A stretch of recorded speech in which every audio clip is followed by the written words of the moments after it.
Welcome back. Thom Hartmann here with you, and John in Phoenix, Arizona. Hey, John, what's on your mind today?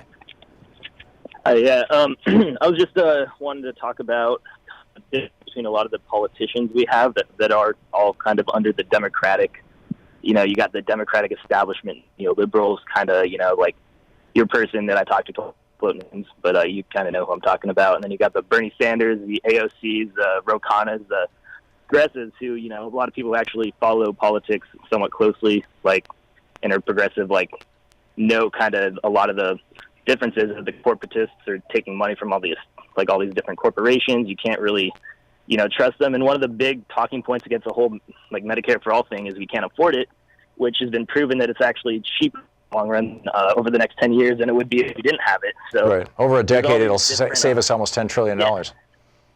So it's I guess one of the things is, I don't know what makes me angrier is listening to media not rebunk that one, or just the fact that even people on the left, Joe Biden or all these people that are just saying yeah, we can't afford Medicare for all. Well, we can't afford not to do Medicare for all. We can't afford not to have a Green New Deal and employ people. And I agree, and I think that I think that the era of those folks is fading fast. I mean, Cory Booker, in announcing that he was running for president today, Cory has in the past, Senator Booker in the past has been pretty tight with the pharma industry, probably because it's the largest or the second largest industry in the state of New Jersey, which he represents, and it costs a hell of a lot of money to run for the Senate in New Jersey, statewide. But even he has now said he's not going to take any corporate money. He's not going to take any corporate PAC money. And in his run for president, that's a huge step for a guy who has basically, been in tight with those folks for most of his career. I think that is a sign, and a lot of this, the popularity of Elizabeth Warren, the fact that Kamala Harris is starting to take these progressive positions as well.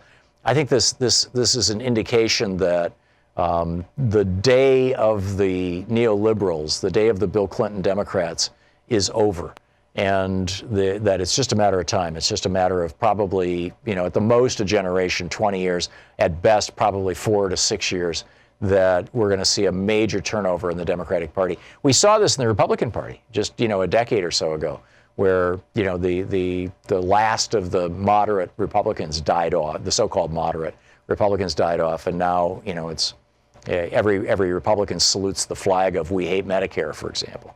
So it seems to me like a good thing, John. This new independent media, you got the Young Turks, and one of the guys I like to watch a lot, Kyle Kalinske, he has a show called Secular Talk.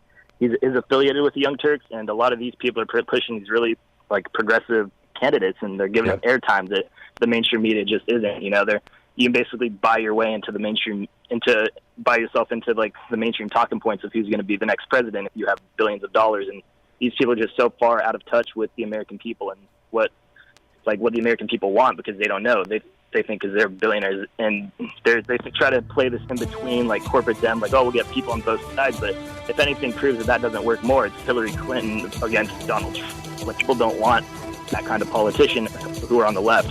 Yeah, no, I'm with you, and I think history proves that what you're saying is right. John, thank you for the call, and thanks for watching us there in Phoenix, Arizona.